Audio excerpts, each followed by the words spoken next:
coronavirus itu masuk kategori ancaman atau bukan? Demikian sebuah kalimat bertanya keluar dari pejabat intelijen senior zaman Pak Harto hingga zaman SBY kepada saya kemarin. Saya jawab, kalau saya harusnya sudah masuk ancaman, nation threat. Siapa yang menentukan ancaman di negara kita ini? Lembaga mana atau individu jabatannya apa yang bisa menentukan sebuah fenomena itu masuk ancaman negara atau bukan di negara kita ini? Saya tidak menjawab pertanyaan tersebut. Kepala saya langsung mengolah data. Pertanyaan beliau yang berusia 69 tahun ini membuat otak saya bekerja menganalisa.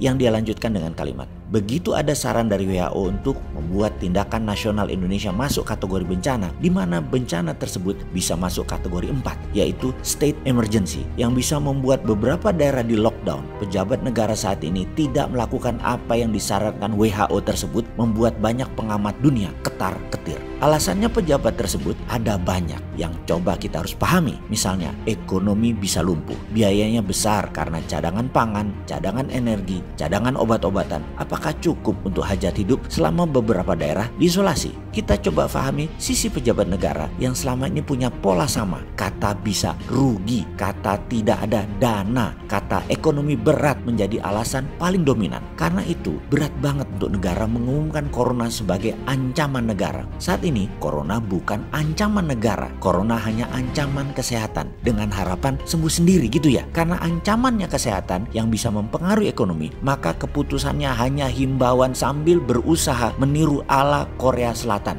Yang mana yang ditirunya, bos? Ini menarik karena kalau meniru Korea Selatan, Vietnam, dan Arab Saudi, ternyata ketiganya punya pendekatan yang sama. Mereka melakukan pendekatan ancaman negara atau nation threat, sehingga militer dan intelijen mengambil alih fungsi seperti kesehatan, pertahanan, dan distribusi pangan. Itu yang ditiru.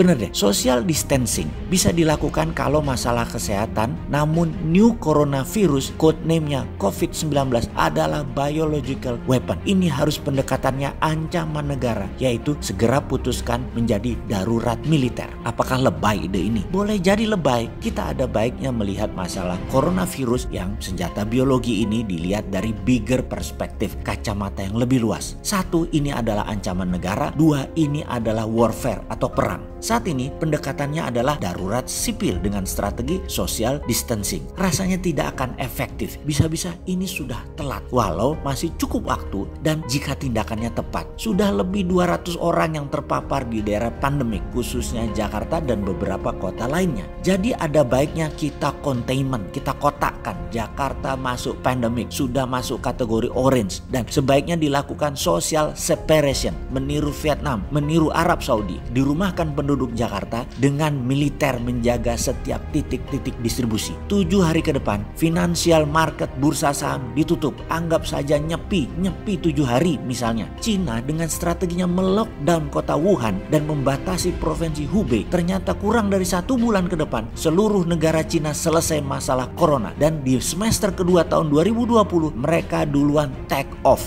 Indonesia agak terlambat. Harusnya sejak Januari kemarin sudah selected blok turis asing dan sudah pasang alat pendeteksi suhu dan tes kesehatan lainnya. Sudah mulai beli alat-alat disinfektan portable yang akan dipasang di mana-mana, dan siapkan jutaan alat tes pendeteksi corona personal yang cepat 15 menitan sudah tahu hasilnya. Sekarang berat. Selagi urusan corona di awal masuk Indonesia, tahu-tahu Amerika kasih kode go ahead ke MBS Muhammad bin Salman untuk menjual murah harga minyak di bawah $30 per barel. Indonesia bukan kejedot corona saja, tapi digebuk dolar juga. Nggak bisa ekspor yang mengakibatkan tidak punya cadangan dolar, di mana kebutuhan dolar untuk impor masih besar, terutama impor minyak yang membuat rupiah jeblok parah. Solusinya bagaimana? Ada 2 ancaman nasional kali ini, ekonomi dan kesehatan. Sebaiknya kita lupakan dulu masalah ekonomi. Sebaiknya kita fokus atas nama kemanusiaan terlebih dahulu. Semua kekuatan baik dana, tenaga, fokuskan ke satu hal, selesaikan corona.